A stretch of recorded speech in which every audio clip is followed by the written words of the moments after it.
What's up, guys? Welcome to Daily Dose of Reddit. This is your host, Zach, and today's subreddit is r/TalesFromRetail. Alright, this story's called The Pay It Forward Chain. For the past 2 years, I've worked part-time as a cashier at a grocery store. I've been privy to several acts of kindness in the past, but there's one instance that really stood out to me as particularly rare. I remember it had been a fairly busy day, and I had already been at work for 4 to 5 hours or so. I think it was one of those weird middle shift days because I don't remember closing the store that night. Regardless, I was in a good mood and looking forward to my break. I was scanning the items of a lady in line, making small talk and smiling and generally trying to enjoy myself while making someone's day a bit brighter. She looked to be fairly young and seemed tired, but was kind, and got about $15 worth of microwavable stuff. I finished bagging her groceries. All of our baggers were busy, which was nothing new, so I was trying to be efficient, and she stayed at the end of the register, adjusting her purse and wallet after paying. Since she was taken care of, I started ringing up the gentleman behind her. I don't remember much about him other than the fact that he had quite a few small items, and his total was about twice that of the lady before him. When he went to pay, the card reader gave him a chip error message. I directed him to try a few more times since our machines are pretty sensitive, and if the card is even a little smudged, it won't read it. Oftentimes, when a person rubs the card's chip between their fingers, it will work. Try that if you ever get the error message. However, when he tried it again, this time it registered as declined. He stepped away to call his bank, and I saved his order so I could move on to the next person. But I was stopped by the lady who had yet to leave. "I'll pay for him," she said, and she still looked tired. Kinda done with life? That kind of expression. I could see a bit of hesitation here, and the guy stepped away for a bit, so I said,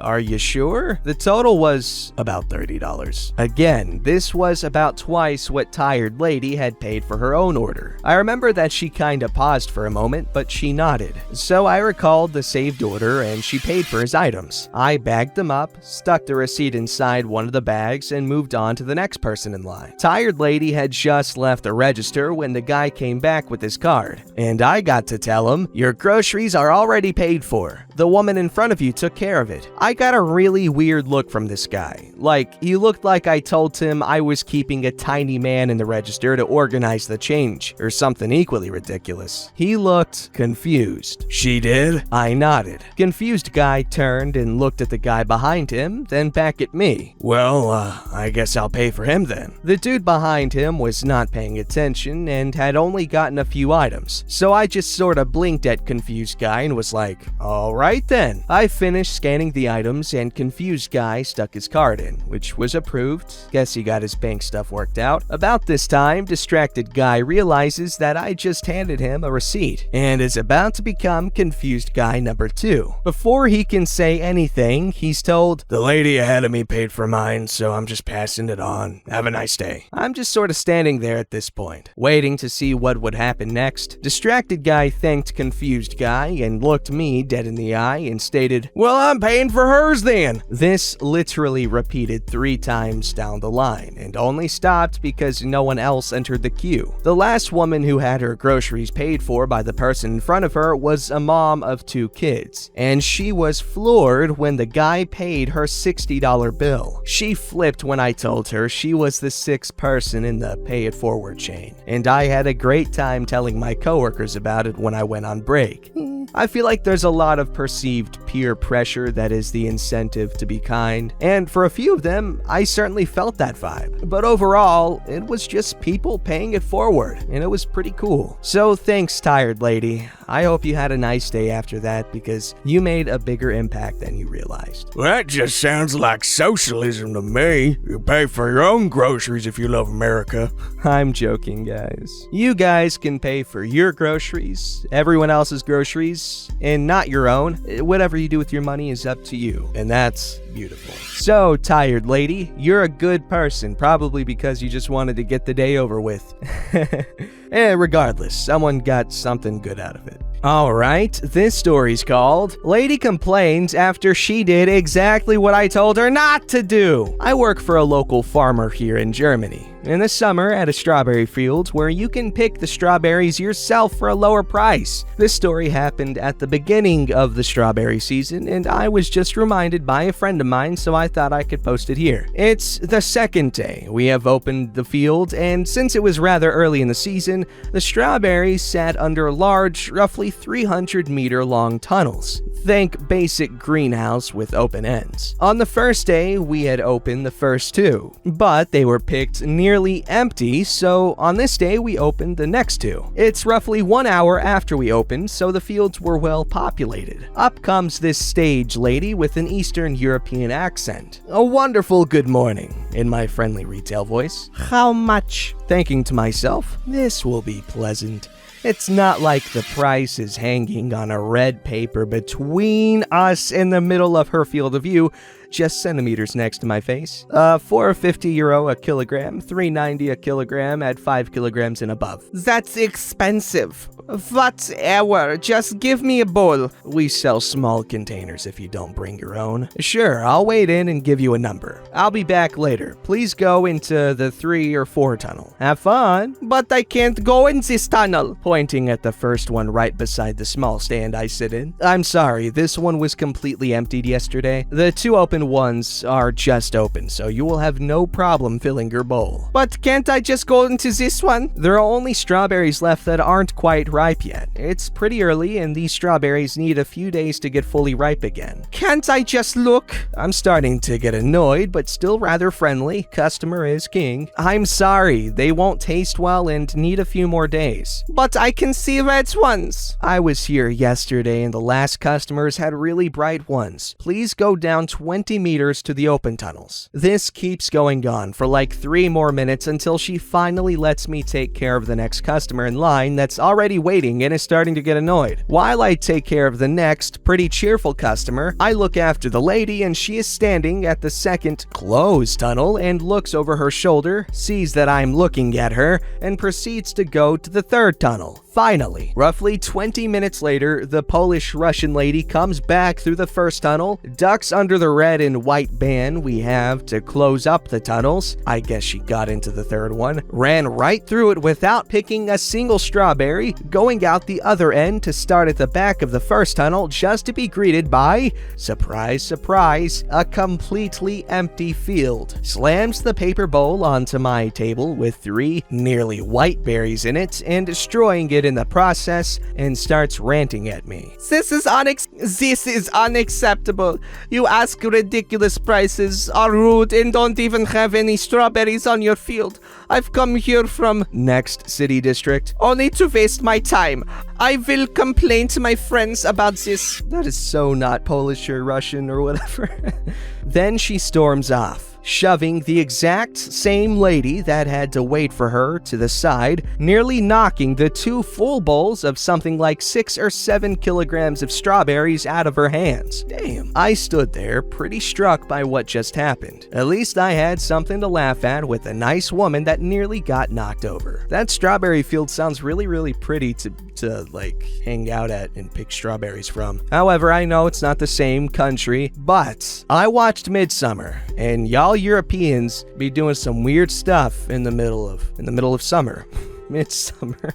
Alright, this story's called, On My Second Day of Work, I Accidentally Withdrew $100,000 Over. As I'm Danish, and this took place in Denmark, I apologize for my English and if some customs seem off. So this takes place back when I was 16 years of age, and had just started my job as a cashier down at the local supermarket. We offered to withdraw cash to a certain point above what the customer had bought in goods, which converted was about $100. On to the story. This was my very second time working as a cashier, and the first time I had been a cashier without a trainer helping me, so I was still new to how the machine worked. A middle-aged lady wanted to withdraw $100 above the amount she had bought groceries for, and I happily complied. I pressed $100 in, and the machine for some reason didn't allow it. No problem, I thought. I will just press $100 in again. and the machine allowed it. The lady put in her card, paid for everything, and asked for the receipt, in which, to my horror, she said she paid $100,100 above, meaning I had to pay out over $100,000 in cash. My dumb ass immediately notified her that we probably didn't have that much cash in the registry, and she was, for obvious reasons, rather frustrated. She demanded to see my manager while yelling and screaming at me. As this was my second day on the job, I was rather scared that I was going to get fired already. Introducing Good Guy Boss. We will call him Mike. Mike came down to assess the situation, and the customer and I explained the situation to him. All the while, she was insulting me and basically demanding me to get fired, which in hindsight is probably not the most unreasonable reaction. Mike calmly looks her in the eye and tells her that he will fix it, and she can go home without a worry. Hearing this, she began to scream at Mike. "How could I ever possibly go home without a worry when I've just withdrawn $100,000 in a supermarket?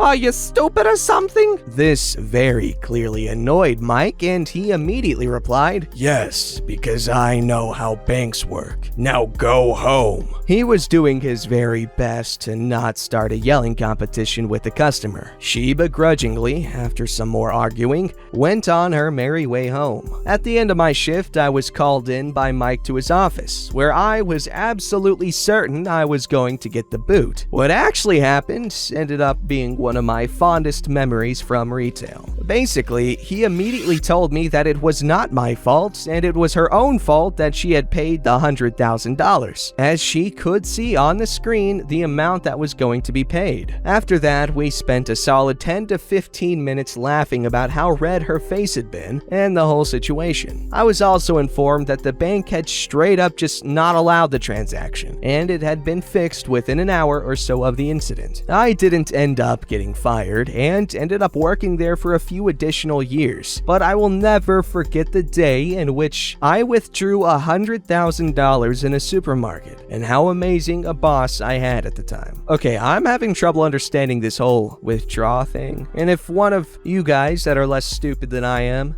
which is probably a lot of y'all, can explain it, that'd be great, because I don't understand what's going on here, but that is that's a very scary mistake to have made, but I'm sure, like they said, easily fixed, but still scary. Big numbers like that freak me out. This story's called 6 feet is still 6 feet, ma'am. In either June or July of this year, we had a reset drop for our entire cosmetic wall, moving around brands, removing some, adding and revamping the products available. I happened to be working side by side with my manager one shift. She worked on soap and glory while I was covering number 7 right next to it. We were talking while working, joking around while staying busy until she left to go grab some more boxes of new signs for our areas, which left me cheerfully humming while reading how to reset the foundations and lipsticks to match the planogram. Minding my own business, I'm startled as there's suddenly something very close to my back, and a hand reaching for a product right above my head. Now, I'm not claustrophobic, but I do have an issue with people I don't know being just a tad too close to me. And with this global situation going on right now, that's a major nope in my mind. I scoot rather quickly to the side and apologized for being in the way. Would have left sooner if something was said, but no words were mentioned before the invasion of personal space.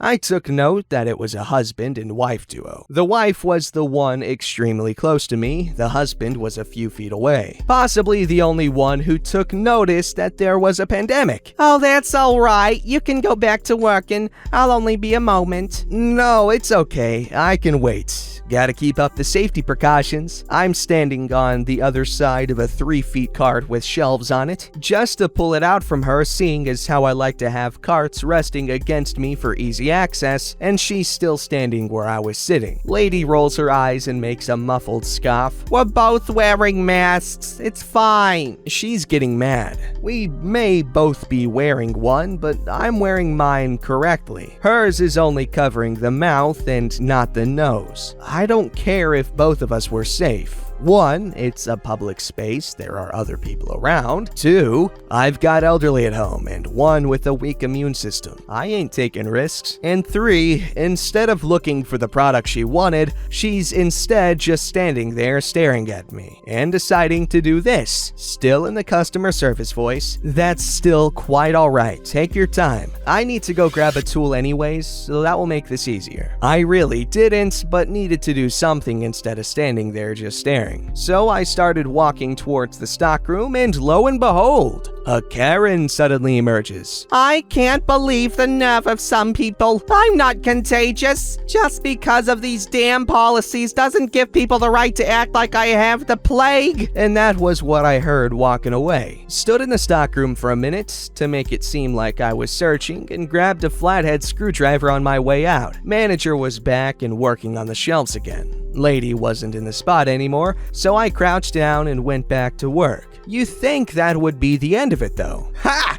She starts circling us like a shark around our station, walking from one end of the wall past us to the other end and back again. The entire time just repeating the same things. She's purposely loud enough so only we could hear and no one else a few aisles over. This is a free country. I can be however close as I please. Can't believe they let such rude people work in the store. I never have any issues like this in competitor store. They at least treat me like a civilized being and not a rat. They need to fire her if this is how she treats people. The list goes on, but I can't remember any others besides these. The manager gives me a side glance, and I just shake my head. Guess she left a few minutes later, cause the manager turned to me and said, "What the hell was her problem?" I just told her the story, and she was baffled at how some apparently think they can act like this whole pandemic doesn't apply to them. Never did her husband utter a word during the entire thing. We waited a few days to see if any customer complaints would come down an email or if someone would call, but nothing happened after she left. That's good. That lady's wild and weird, but that's good. Nothing came out of it. That's good. That's pretty good, right, guys? I think it's good. Let me know in the comments below if that's good. Don't forget to like, subscribe, and hit that bell to never miss an episode.